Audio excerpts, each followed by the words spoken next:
Saya contoh ya, kayak soal BGN, mungkin konsepnya bener, tapi kan itu nggak bisa dalam kata-kata. Itu kan mesti dibangun. Dan kenapa sih bangun tuh nggak lihat negara lain kalau bangun sesuatu? Pilot project dulu. Ujung-ujungnya semua proyek akhirnya. Kalau saya tuh efek BOP di tanda tangan, kemudian presiden disuruh pegang map, itu saya terhinanya sampai hari ini. Dalam bahasa diplomasi itu kan seperti kita tuh bukan negara terhormat. Coba bisa dibayangkan dulu Soekarno yang bisa mengguncang dunia dengan pidato to build the world anew. Iya. Kan? Di PBB. Di PBB orang semua sangat terkagum-kagum. Boro-boro ada yang berani ngasih map, digampar kali sama Bung Karno, ya kan? Jadi your suggestion apa buat Prabowo kalau begitu? Nggak usah dulu datang. Pokoknya benahi dalam negeri aja dulu. Yang Pak Prabowo mesti dengar sekarang. Coba suruh Teddy libur dulu kemana nggak tahu saya, ke kutub kayak ke Afrika kemana gua nggak ngerti lah, suruh dia ngapain. Jangan ada dulu Teddy, ya kan? Dia duduk dengan semua orang-orang terdekat dia yang betul-betul sudah punya asam garamnya, yang matang gitu. Nah dengarkan Pak Dasko, dengarkanlah Safri, dengarkanlah semua orang, nggak cuma Dasko sama Safri ya, yang lain-lain. Tapi dengarkan orang-orang ini, termasuk dengarkan akademis.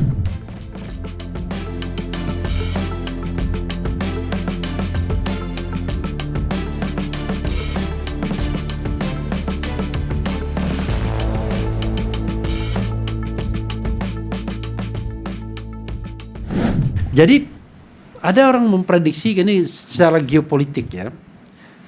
Ini sebenarnya kita masuk fase perang dunia ketiga atau perang dunia ketiga tidak lama lagi terjadi. Itu terlalu over thinking atau sebenarnya memang secara step by step dunia ini mengarah ke sana. Mungkin sooner or later. Gini, perang dunia ketiga itu kalau dalam konteks seperti dulu perang dunia 1, perang dunia 2 yang jedar-jedor enggak.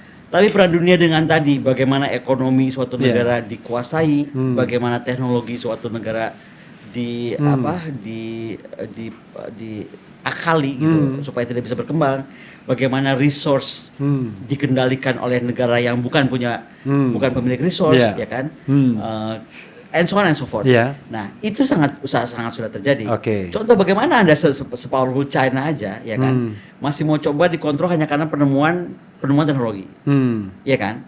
Nah, ini yang mungkin kita tuh PR kita terbesar adalah kita ini kan nggak bisa cuma jadi penonton. Apalagi kalau kita lihat tentang apa yang Indonesia miliki. Saya tuh jauh-jauh hari ya bisa dilihat di jurnal yang saya tulis di Valdai gitu kan. Saya bilang kita tuh pemilik rare earth material yang sangat strategik. Harusnya kita pun mengelolanya dengan sangat strategis. Dan nggak usah harus semua yang kita miliki itu diumbar sekarang seolah kita mau mati besok gitu. Ya kan sampai habis-habisan. Coba lihat Amerika kurang apa sih? Dia juga punya banyak sumber daya. Tapi dia nggak mau pakai yang punya dia. Dia ambil punya orang. Ya kan? Nah, sedapat mungkin orang tuh akan begitulah. Atau kalaupun mengembangkan dari negara sendiri itu betul-betul tertata gitu. Nah, sekarang kita tiba-tiba era rare earth material. Bangga aja kita tiba-tiba rare earth material. Kenapa misalnya nggak terpikir, oke kita ada di BRICS. BRICS ini kan kalau kita lihat peta rare earth material memang penguasa itu adalah negara-negara BRICS. Artinya secara matematis penguasa teknologi bisa barat. Tapi yang punya materi untuk bisa mewujudkan ingredientnya. Nah, kenapa sih misalnya nggak Indonesia itu daripada gabung ke BOP yang aneh itu, ya kan? Kenapa idenya itu nggak? Oke, karena kita juga penghasil rare earth material, kita bikin semacam OPEC-nya rare earth material. Gua nggak tahu namanya apalah. Tapi yang aku ceritain tadi, penghasil minyak bikin kita jadi OPEC. Nah, kalau penghasil rare earth kita bikin apa? Itu dong. Jadi kita tuh sekarang jadi punya rombongan yang bersatu, nggak cuma kita sendiri. Bisa ngontrol negara. Satu ngontrol negara, kedua kita ngontrol resource kita. Jadi kita janjian nih satu sama lain sama negara-negara ini. Gimana nih kita ngatur? Toh yang kita hadapi musuh bersama. Si orang yang katanya paling ahli teknologi itu kan, si Barat itu. Tapi kalau kita punya sumber dayanya, nah ini yang saya bilang berpikir itu harus futuristik, ke depan. Sedihnya saya di Indonesia, ya kan, itu kok makin kayak nggak ada ya. Pokoknya contohnya program-program itu pendek, cepat.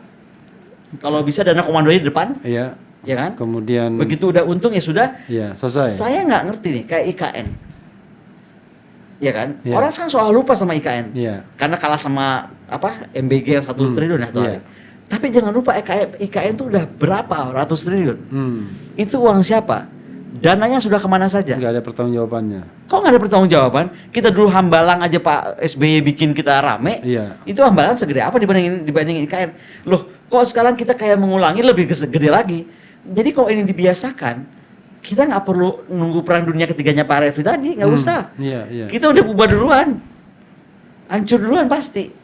Karena koboi gitu, cara-cara kita mengelola negara itu sangat koboi. Saya balik gitu.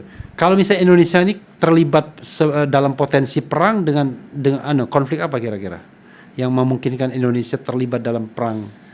Kita pasti akan perang sumber daya lah. Karena kan negara dunia ini sekarang kan ribut sumber daya, dan the new oil itu ya rare earth. Itu aja dulu lah, jangan dulu banyak-banyak. Mau dibanyakin? Oke. Kita lihat Natuna. Kita lihat dekat Laut Cina Selatan itu apa sih?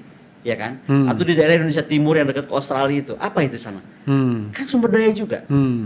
Gas, oil, apa, semua. Jadi kita sangat berkemungkinan berperang dengan siapapun itu. Makanya kita harus kembali ke Bandung Spirit. Apa sih yang ditetapkan Soekarno dulu kan? Pokoknya kita itu tidak mau beraliansi dengan siapapun, tapi kita mengejar kepentingan kita yang terwujud. Kita harus mandiri, berdikari. Nah sekarang kata-kata itu, mandiri, berdikari, adakah? Saya contoh ya, kayak soal BGN, mungkin konsepnya benar. Tadinya nih, bahwa ini kita akan menghidupi anak-anak lebih sehat, stunting dihabiskan. Lalu kita menghidupkan petani karena telurnya dari sayurnya dari petani. Ternak akan hidup dari peternak, telur juga dari nelayan juga. Nelayan juga dan lain-lain. Tapi kan itu nggak bisa dalam kata-kata. Itu kan mesti dibangun. Dan kenapa sih bangun tuh nggak lihat negara lain kalau bangun sesuatu? Pilot project dulu. Nggak bisa dong kalau Indonesia tiba-tiba, apalagi mau bikin lah BGN ke Arab Saudi, makanya masuk lah dia sekarang langsung ke mana? Ke baju orange. Ujung-ujungnya semua proyek akhirnya. Akhirnya ujung-ujungnya proyek. Dan coba kita hitung yang masuk ke anak-anak ini berapa nilainya? Yang masuk ke kantor, saya kemarin baca Dadan tuh berapa sehari tadi? Kemarin saya baca 1M. 1M per hari yang terafiliasi dengan yayasannya, setorannya. Bayangkan. Terus wakilnya katanya punya berapa dapur coba? Ratusan. Yang terus dia seperti saya lihat wawancaranya, dia bilang, oh itu anak saya dan teman-teman anak saya pengen gabung. Ya anaknya lah gitu loh, maksud saya gimana sih ini gitu. Saya membayangkan ya, ada nggak ya orang Indonesia yang kuat bahwa Anda mengelola 300 triliun gitu. Tapi Anda tidak tergoda. Artinya Anda tidak mau cashback, Anda kickback gitu-gitu. Apa tuh murni Anda cuma makan gaji dan fasilitas yang diberikan aja. Ada nggak kira-kira? Kalau kickback saya pahami lah, pasti ada. Tapi kan kickback itu kita harus ada limit lah. Masa sih kita nggak bisa akal-akal kita berpikir gini loh. Mana sih kata-kata kita nasionalisme? Kalau tadi ada unsur nasionalisme kita, oke lah kita tetap ada kickback. Tapi tetap aja kickback kita itu nggak boleh lebih besar daripada kickback ke anak-anak itu dong. Saya nggak bilang kita nggak boleh ada kickback juga. Naif lah kalau saya bilang kayak gitu. Tapi ya yang kira-kira lah gitu loh. Nah ini kok ukuran itu sudah hilang gitu. Radar itu tuh nggak ada. Jadi menurut saya BGN ini akan terus berseri. Hari ini baru. Kalau studi Bank Dunia ya hanya korupsi yang ditolerir itu ya di bawah 5%. Nah, kalau kita udah 30%. Nah, dan anehnya semua mentolerir kan? Iya. Jadi kadang-kadang saya suka pikir ya, apakah kita masih berguna untuk bicara? Tapi kalau nggak berbicara, saya malu sama Tio. Anak muda ini coba dengan segala ancaman dia berani bicara terus-terusan. BEM UGM ya? BEM UGM. Ini UGM yang beneran nih. Iya, BEM UGM. Yang nggak beneran yang mana? Yang nggak beneran ya, yang patut diduga itu. Patut diduga. Gitu loh. Iya. Oke. Saya balik lagi ya, mungkin kita ke dalam negeri ya.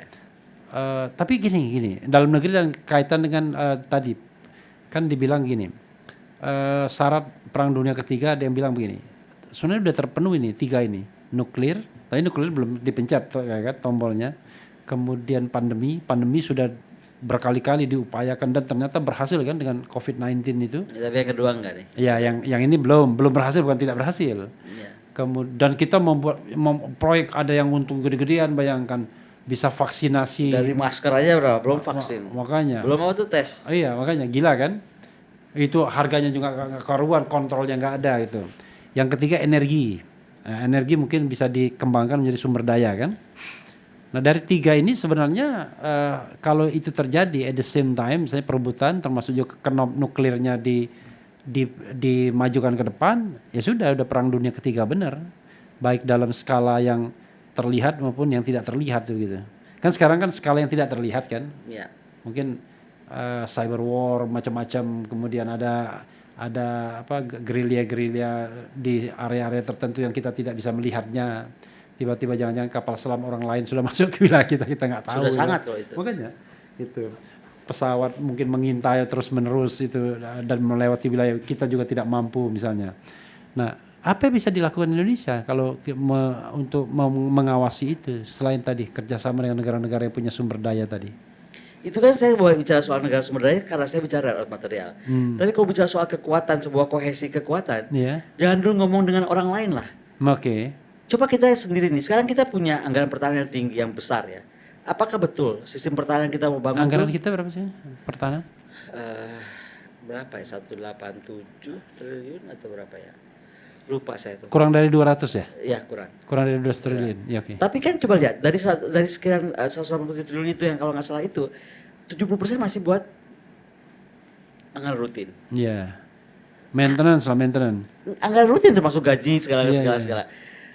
Kemudian kalaupun pengadaan, apakah pengadaan itu sudah sesuai roadmap yang kita mau? Apakah betul-betul udah tahu betul kita tuh mau kemana dengan apa alutsista yang kita beli? Saya kok khawatirnya kita akan cuman nantinya ya punya barang-barang itu, tapi nggak buat perang, hanya buat upacara aja. Nah terus upacara kemudian kita 5 Oktober.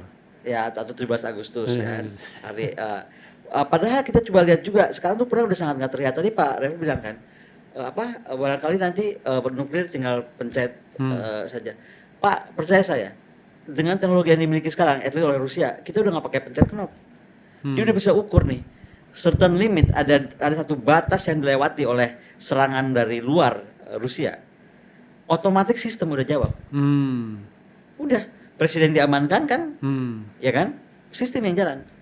Nah, kalau kita bicara ke sana, karena kita bicara teknologi.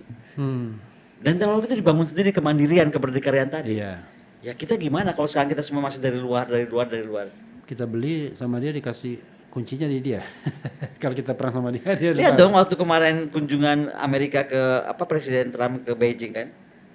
Apapun kan dia buang termasuk pin atau apa, karena dia tahu sekali apa aja bisa jadi mata-mata lah. Bisa jadi surveillance ya kan, atau bisa jadi apa. Nah, nggak mau. Nah, kita udah kesana belum gitu. Kalau saya tuh efek BOP di tanda tangan, kemudian presiden disuruh pegang map, itu saya terhinanya sampai hari ini. Karena dalam bahasa, iya, dalam bahasa diplomasi itu kan seperti kita tuh bukan negara terhormat. Coba bisa dibayangkan dulu Soekarno yang bisa mengguncang dunia dengan pidato to build the world anew, kan? Di PBB. Di PBB orang semua sangat terkagum-kagum. Boro-boro ada yang berani ngasih map, digampar kali sama Bung Karno, ya kan? Ini kok kita bisa begini gitu? Ada apa? Apakah hanya karena kita mau jadi tiba-tiba ada di panggung dunia bergaul lalu kita mau diremehkan? Kan nggak begitu juga. When you want to be part of the society, kita mesti yakin society itu di rumah kita. Jadi jangan jadi social climber. Jadi your suggestion apa buat Prabowo kalau begitu? Nggak usah dulu datang. Pokoknya benahi dalam negeri aja dulu. Loh, jelas benahi lah. Ini udah banyak sekali presiden itu gini lah. Yang Pak Prabowo mesti dengar sekarang.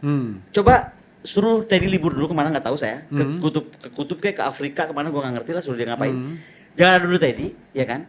Dia duduk dengan semua orang-orang terdekat dia yang betul-betul sudah punya asam garam ya, yang matang gitu.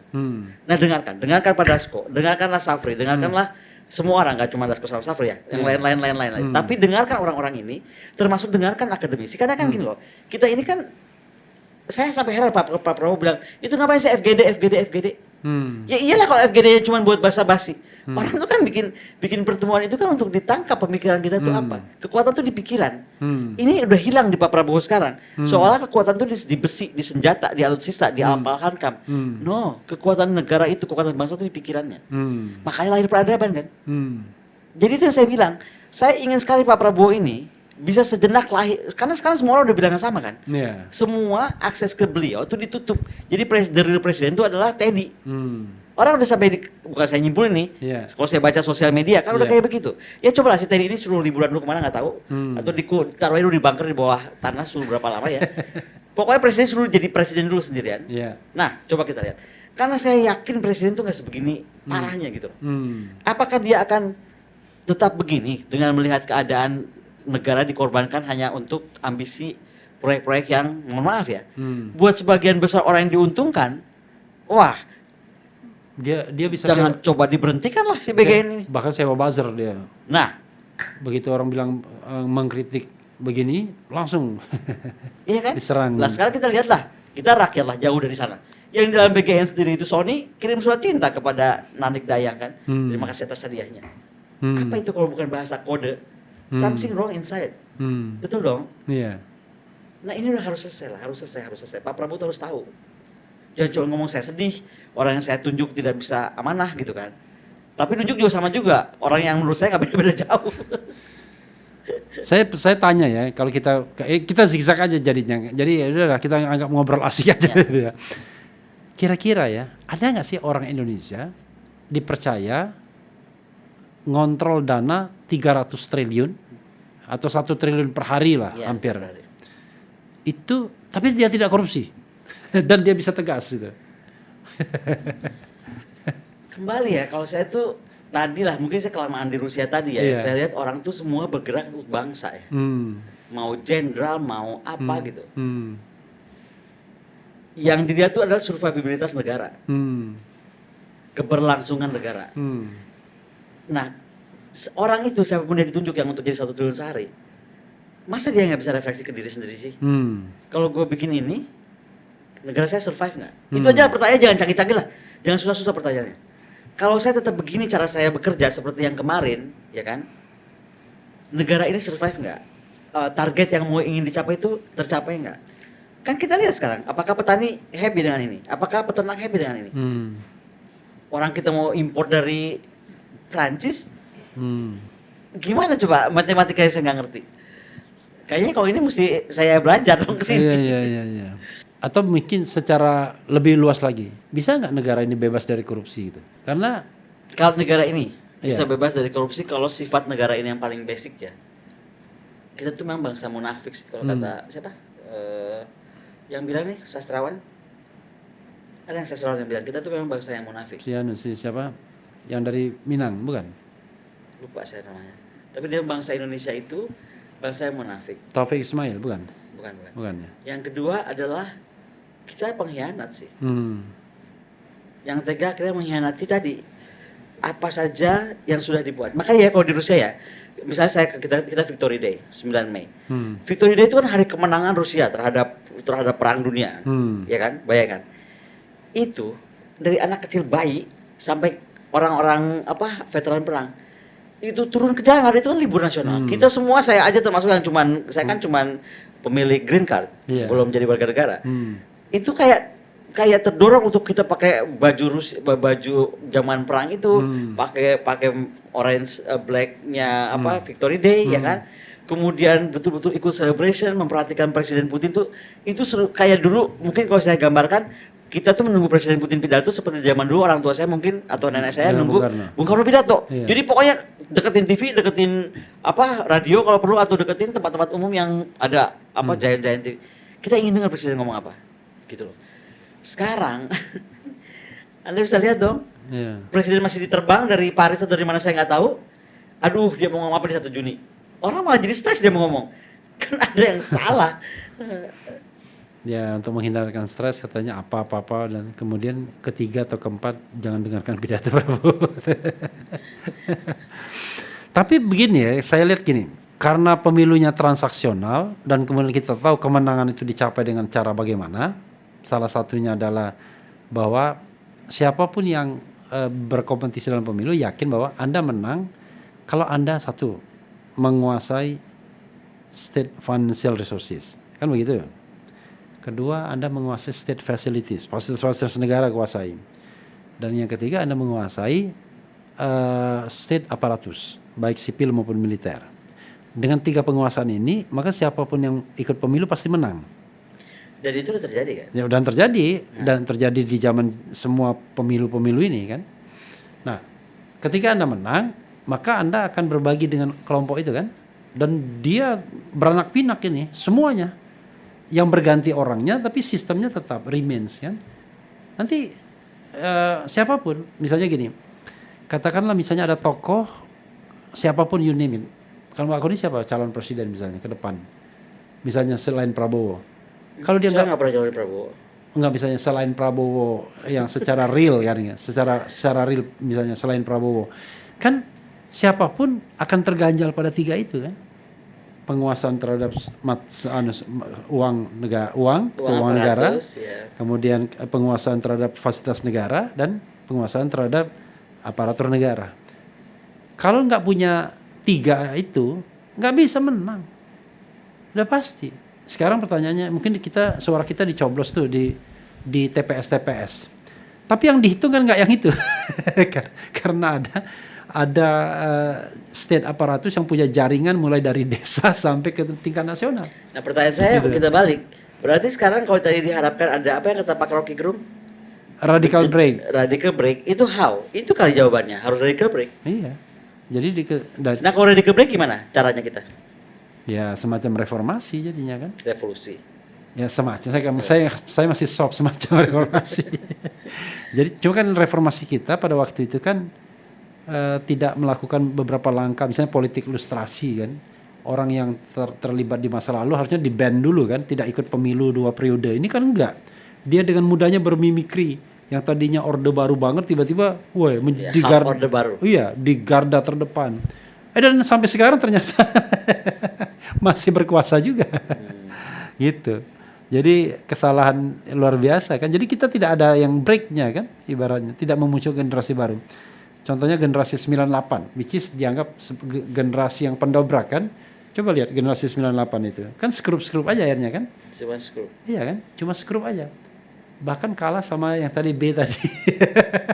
B yang tidak lahir dari generasi 98 tapi pasca 98 itu jauh lebih berkuasa dibandingkan komponen-komponen 98 yang paling terkenal yang sekarang masuk pemerintahan, you name it orangnya kan. Kita nggak enak nyebut orangnya kan. Tapi dia cuma skrup-skrup aja, tapi Mr. B yang tadi itu justru jauh lebih punya pengaruh yang signifikan gitu.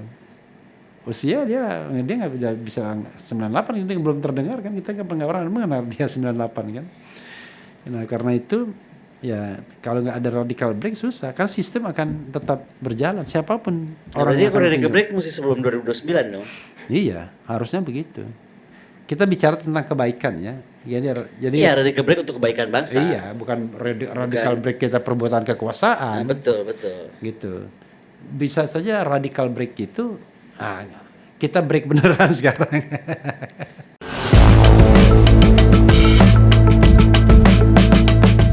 Ya, kita ke dalam negeri lagi ya. Jangan deh stressful. Enggak dong. Kan gini, sebagai bangsa ini kan kita ini cinta, ya kan? Cinta negara, cinta bangsa, kan? Tidak perlu diinikan lah. Kalau kita menjadi aktivis kan, misalnya kita menjadi aktivis dan kita tidak mau jabatan, kita katakanlah tidak tertarik juga dengan jabatan itu. Artinya kan apa yang membuat kita kemudian tetap pengen kritis kan? Idealisme pastinya kan? Idealisme, lebih ya kan? Idealisme. Nah, dan idealisme itu kita ingin melihat bahwa pembukaan Undang-Undang Dasar itu memang dilakukan melindungi segenap bangsa misalnya. Ini gimana ini kita? Kita bicara kritis tapi setiap saat at any time bisa dipolisikan orang. Lalu polisi mengentertain orang itu. Zaman dulu kan begitu menyebarkan berita bohong itu artinya berita yang tidak sesuai dengan keinginan pemerintah kan begitu kan, berita bohong itu kan. Maka beberapa aktivis kena. Jumhur Hidayat, Anton Permana, kemudian saya juga pernah dilaporkan, Rocky Gerung pernah dilaporkan, tapi yang pernah masuk penjara. Pernah dilaporkan. Mbak Koni pernah dilaporkan. Kemudian yang masuk penjara juga ada Edi Mulyadi, tambah lah. Saya berharap ketika Prabowo berkuasa itu tidak terjadi lagi. Tapi rupanya metode Jokowi ini direplikasi. Jadi replikasinya adalah ketika ada pengkritik penguasa, maka kemudian akan ada sekelompok orang society yang tiba-tiba mengadukan kita. Dan itu society juga dadakan. Iya, dadakan. Kalau kita cek juga organisasinya organisasi lahir kemarin. Iya, organisasinya nggak jelas, ya kan? Tapi terjadi. Dan saya malah yakin mereka tidak digerakkan tidak digerakkan sebagian dari mereka, tapi tergerak sendiri karena untuk cari muka. Cari panggung. Iya, cari panggung, Enggak ada yang digerakkan. Ya, maksudnya tidak hanya tidak semua digerakkan, tapi ada orang yang cuma cari muka, cari panggung saja. Betul, atau cari uang receh. Iya. Nah, yang begini-begini kan akhirnya kan menjadi pelajaran bagi anak muda kita. Anda nggak usah susah-susah belajar apa-apa. Pokoknya main-main begini aja. Anda tetap hidup kok, bisa survive. Bahkan salah-salah Anda akan menjadi tim inti istana walaupun nama Anda nggak disebut misalnya kan. Nah ini kan gaya-gaya, menurut saya gaya-gaya yang dimunculkan di era Jokowi ketika dia tidak punya partai yang solid, karena pada dasarnya dia bukan orang partai sungguhan, makanya dia membangun para relawannya sendiri kan, yang kemudian akhirnya orang itulah yang kemudian tiba-tiba berhadapan sama kita. Kita kan berpikirnya kan konsepnya state and civil society kan, dia enggak nih, society versus society. Begitu kita mau mengkritik state, yang di hadapan kita society. Jadi kita dibenturkan sesama anak bangsa oleh penguasa. Nah, saya berharap itu tidak terjadi lagi pada era Prabowo. Ternyata sama aja. Udah gitu. Makin masif lah. Makanya. Makin masif. Iya. Nah sekarang saya tanya misalnya sama Mbak Koni, apa yang harus dilakukan? Let's say Anda orang yang punya otoritas untuk memperbaiki bangsa ini. Mau mulai dari mana? Sebenarnya yang paling penting itu PR kita terbesar ya. Iya. Yang harus disadari sama Pak Prabowo, saya nggak tahu mau mulai dari mana nggak tahu. Tapi yang harus disadari oleh pemerintah, mau Pak Prabowo kah atau siapapun yang di atas sana. Sebuah negara itu nggak sesuai hanya karena tentara dan polisi. Oke. Sorry, sebuah negara nggak hanya can survive, hanya karena tentara dan polisi. Oke. Anggaplah tentara kita sekarang hebat. Seberapa hebat ya? Iya. Anggaplah polisi kita hebat. Seberapa hebat ya? Iya. Yang bisa menjaga negara itu adalah mata. Intelijen kita mesti paham. Jadi kenapa saya buka dengan cerita yang selama ini saya nggak buka keluar kan? Jadi mata itu, intelijen itu sangat penting. Yang paham terjadi apa di society. Makanya orang mesti berterima kasih nih atas podcast ini misalnya. Bisa bercerita bagaimana rapuhnya kita di society kita. Nah yang kedua, siapa yang bisa mengarahkan atau menjembatani antara pemerintah dan rakyat? Di mana-mana itu ada National Security Council kan, yang dia bersifat betul-betul mengontrol aja supaya negara itu bisa berjalan normal. Sekarang saya lihat Wantanas nggak seperti itu, nggak berjalan seperti itu. Lemhanas juga nggak. Wantanas sudah bubar. Iya makanya sekarang jadi apa namanya lembaga? DPN. Ya itu DPN, Dewan Pertahanan Nasional. Dewan Pertahanan Nasional. Nah, apakah Dewan Pertahanan Nasional itu pertahanan yang kita maksudkan pertahanan benar? Kok saya jadi bingung nih kalau sekarang tentara jadi lebih ngurusin kedelai dan lain-lain. Atau dapur dan lain-lain, jadi lupa pada peran ketentaraannya. Kalau untuk dideploy sementara waktu awal mungkin ya, tapi kalau udah jadi kewajiban tentara, jadi ada antitesis yang dibuat. Alutsistanya makin canggih, anggarannya makin naik, tapi dia tugasnya udah ke civilian. Nah, ini kan dan di society ini pecah karena KMP misalnya merebut tanah rakyat dan lain-lain yang saya baca ya, sekali lagi saya melihat ini adalah laporan-laporan di media. Kalau ini terus terjadi udah pasti pecah, dan siapa yang akan menjadi kohesi antara rakyat dengan pemerintah? Ya tadi pasti orang akan lihat Rocky Gerung lah atau Tio lah gitu. Kuatkah Tio dan Rocky Gerung gitu buat ini? Nah yang kedua, tetap harus ada institusi yang intelijennya harus jalan. Harus. Kalau enggak bagaimana kita mau mendekatkan itu? Bagaimana membuat masyarakat tetap terikat secara kohesi, kita itu harus tetap menjaga bangsa ini. Saya kan nangkap kemarin soal waktu Aceh tertunda-tunda, bantuan dari luar nggak boleh masuk. Tapi mereka juga sampai sekarang masih begitu menderita gitu kan. Orang kan semua ada batas waktu, ada batas limit. Nah ini siapa yang akan menjaga ini? Saya melihatnya di sini yang malah pinter tuh Kapolri. Aneh ya. Saya tadi berapa Panglima TNI nih yang ngomong gitu atau Menhan gitu. Lo malah Pak Kapolri yang bilang, "Oh, sekarang polisi harus merubah diri nih. Berarti kita harus pertajam intelijen, intelkam." Ya kan? Bukan cuman alat peralatan. Jangan salah loh, yang digarisbawahi oleh Pak Kapolri, human intelligence. Nah, itu akhirnya baik ke society. Itu sekarang malah bisa jadi penjaga kita nih. Kalau memang bisa dijaga oleh Intelkam ya. Jadi berarti kan yang langsung kan Intelkam. Bisa membina masyarakat ini untuk tetap itu. Contoh misalnya begini. Tadi kan saya bilang ancaman di depan itu adalah strength of communications. Artinya kan yang kita relay kan kepada masyarakat pesisir, human kita. Nah baru nanti kita petakan nih ke dalamnya apa aja. Karena kalau ini nggak ada, kita tuh boleh aja namanya satu negara, tapi udah nggak ada kohesi. Dan nggak bisa tiba-tiba seorang Luhut ngomong ya udah kabur aja lu. Kok enak banget ya jadi pejabat ngomong kayak gitu. You have to think kenapa rakyat lu pengen kabur dari negara lu dong. Dan yang kita ngomong kabur kan bukan orang-orang sembarangan. Orang-orang yang punya brand, orang-orang yang punya masa depan. Gitu. Saya nggak tahu lah kasus lagi beberapa hal yang terkait Nadine dan kawan-kawan misalnya. Ya kan? Sekali lagi saya nggak masuk ke masalahnya apa ya. Tapi kalau kita lihat dari banyak keluhan kan, ini anak-anak yang berbuat sesuatu untuk bangsanya, termasuk Kerry lah kalau nggak salah kan. Kenapa terus kemudian dipolitisasi gitu. Sekali lagi saya nggak ngomong ini nggak dalam bela mereka karena saya nggak tahu terlalu kasus mereka itu apa. Tapi kalau lihat dari cara ceritanya kok bisa ya orang nggak mutusin jadi kena akibatnya misalnya, iya kan? Banyak putusan-putusan jadi aneh. Nah makin ini dilakukan dan tidak ada yang mengikat kita sebagai bangsa, kita akan jadi tetap Indonesia tapi Indonesia sudah pecah dari dalam, yang kehilangan trust kepada government. Dan kalau itu berjalan terus nggak akan selamat lah, nggak akan. Tidak hanya kepada government, terhadap sesama society pun kehilangan trust juga. Iya betul, itu betul juga. Jadi akhirnya kita akan pecah kan sebagai bangsa. Jadi itu bener kan berarti tesis saya tadi, kita nggak usah nungguin atau sok tahu ngomongin perang dunia ketiga kan rajin banget kita bahas perang dunia ketiga. Ilmu lu belum nyampe sana, nggak usah dulu ngomong dunia ketiga deh. Gimana menjaga masyarakat itu tetap solid, tetap satu ikatan gitu sebagai bangsa. Dengan kayak begini caranya kita berjalan. Misalnya ya, kita mengambil pemilu sebagai satu instrumen misalnya untuk kanalisasi perbedaan gitu ya. Tapi kan prasyaratnya pemilunya benar-benar demokratis kan.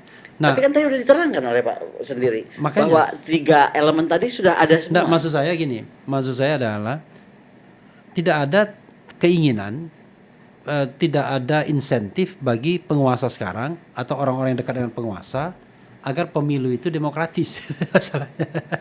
Jadi saya kasih contoh gini misalnya, local election misalnya pemilihan kepala daerah kan, itu threshold itu kan bukan dimaksudkan untuk memilih pemimpin yang paling hebat atau bagus dengan dukungan, tidak. Itu kan alat kontrol bagi ketua-ketua umum partai politik agar kursi itu jadi mahal, kira-kira begitu. Makanya dikasih threshold 20% gitu. Karena kalau semua partai politik bisa mencalonkan, maka kursi jadi murah kan. Kandidasi itu murah. Karena kandidasi murah, maka bisa muncul tokoh yang alternatif, tokoh yang didukung massa dan lain sebagainya, nggak banyak uangnya tapi didukung partai kecil pun cukup, tapi dia dicintai misalnya. Tapi dengan ini kan oligarkis sifatnya. Nah, sekarang ini misalnya keinginan untuk menghilangkan threshold di pilkada misalnya, nggak ada. Karena ketua umum partai itu kehilangan kontrol efektif dia, bahkan untuk mengeruk keuntungan dari threshold tersebut. Padahal di sisi lain, loh kok lucu ya, toh setiap partai belum tentu bisa meloloskan calon sendiri di pilkada-pilkada kan, harus beraliansi. Tapi mereka mau melihara threshold itu. Karena tadi agar perahunya sedikit dan kemudian jadi mahal. Jadi 1-2 kursi pun bisa dijual untuk melengkapi itu, karena itu akan dipakai oleh pembeli dengan modal yang besar. Pasti begitu kan? Nah, kalau saya tanya balik berarti sekarang, bicara Indonesia tuh harus survive sekian ribu tahun kalau boleh, atau 2045 lah, jangan 1000 tahun masih jauh. Apa selain tadi menurut Pak Rocky Gerung, kalau menurut ahli tata negara? No, karena betulan loh.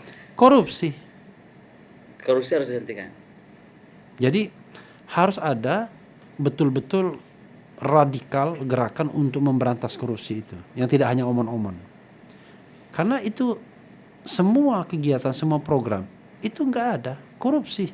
Kenapa sekarang rakyat begitu permisif? Ada satu badan punya 1 triliun sehari, kita nggak bisa kontrol misalnya ya, kecuali muncullah di TV tuh laporan kayak apa ya, rutin gitu, yang rakyat bisa pantau. Bisa nggak kita nuntut itu? Bisa, seharusnya kan bisa. Masalahnya adalah ketika kita menuntut itu kita diserang orang kan. Dan bahkan serangannya itu gila-gilaan tuh. Kenapa? Karena mereka yang beruntung dengan posisi hari ini kan gini. Kan masalahnya gini kalau menurut saya. Orang yang beruntung itu adalah orang yang pada saat ini beruntung, dia nggak mau berubah. Kan yang mau berubah itu orang yang merasa negeri ini tidak beruntung atau yang enlightened. Walaupun dia posisi dia bagus. Saya pengen stop omongan di sini. Kenapa?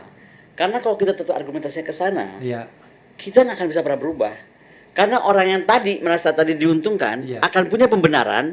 Seorang ahli tata negara menganggap itu sebuah kenormalan. Bukan, saya bilang nggak normal. Justru itu yang kemudian harus ditorpedo.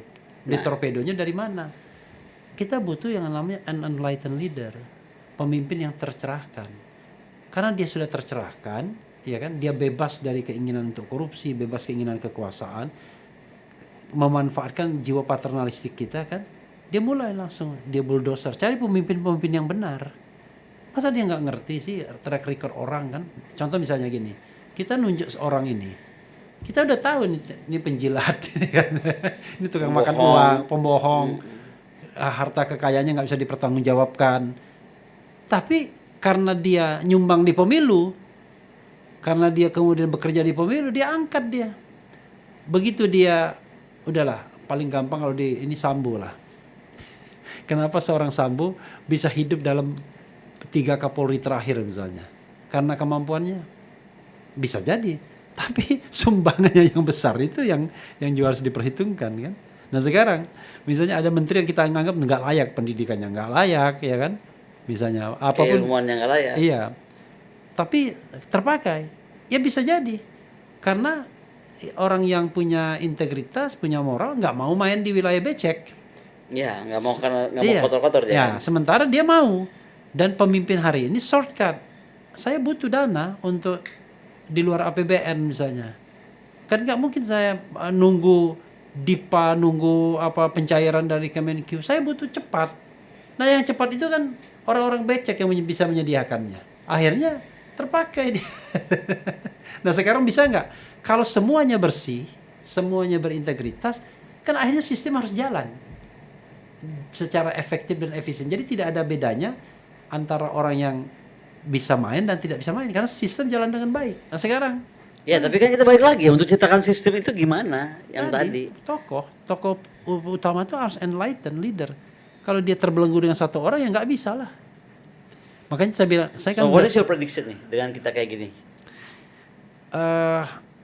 Dengan Pak Prabowo seperti ini, Pak Prabowo yang dijaga ketat oleh Teddy ini agak susah karena akhirnya sudah irasional jadinya kan. Jadi kita akan tetap irasional sampai 2029. Iya. Itu saya pamit dulu ya Pak. Saya mau balik lagi aja. Pusing gak ini? Iya. Gitu. Kecuali kalau kita berdoa, ya kan? Aduh ya jangan ngomong gitu deh. Nah, aku jadi ujungnya jadi berdoa. Karena begini, saya di sini tidak ada suatu bangsa bisa merubah nasibnya kecuali dia sendiri. Iya. Sebelum Mbak Koni di sini, ini sudah beberapa menteri duduk di sini. Betul. Kan? Cerita tentang bagaimana hebatnya Pak Prabowo. Bagaimana komitmennya tinggi kan begitu, pasal 33 dan lain sebagainya. Tapi yang kita saksikan kok tidak lebih baik, misalnya dengan indikator dolar tambah tinggi misalnya. Kemudian IPK, indeks pemberantasan korupsi gitu. Indeks persepsi korupsi atau PCI, Perception Corruption Index itu turun kita. Bayangkan 2025 kita jadi 34 lagi dari 37. Ya sekarang kita cuma di atas Zimbabwe. Makanya. Nah, itu kan berarti ini kan indikator-indikator yang sudah mapan sesungguhnya. Tapi itu didinai loh sama mereka-mereka yang duduk di sini. Itu karena mereka mengatakan, kapan lagi kita punya presiden yang sehebat ini katanya. Begini-begini. Tadi karena dia diuntungkan. Dia tidak kelaparan. Dia next kita mesti dia kaya raya. Bareng sama Rocky deh biar lebih jelas nih Rocky abis ini apa gitu. Aduh, so very nice to talk to you. Okay, but you have to make a closing statement. Aduh. Your closing statement. Ada ya closing statement. Iya. Aduh, closing statementnya apa ya? Ya itu, jadi tugas pemerintah sekarang itu menurut saya jangan rely too much pada tentara dan polisi. Itu betul satu badan atau dua badan yang bisa menjaga negara ini. Tapi rangkulah masyarakat dan rakyat. Kayaknya itu satu. Jangan sampai Indonesia cuma jadi negara yang namanya negara, tapi rakyat tidak menjadi satu komunitas sebuah bangsa. Kalau itu terjadi, peradaban kita hilang, selesai. Orangnya ada, nilai-nilainya sudah tidak ada. Jati dirinya nggak ada. Oke, thank you very Thank you much. so much. So, gila lama banget ya akhirnya. Aduh. Jadi ini bukan yang pertama, dan mudah-mudahan setelah ini kita akan banyak mendapatkan pencerahan dari Mbak Connie ya, dari Rusia atau dari sudut bumi manapun, karena kita butuh yang namanya comparative study. Nah, kita butuh tidak hanya inward looking but outward looking. Karena kadang-kadang kita melihat diri sendiri nggak ada masalah, tapi begitu dibandingkan dengan orang lain masalahnya banyak. Dan kita nggak cukup punya yes man. Oke, ya. Oke. Thank you ya. Terima kasih banyak.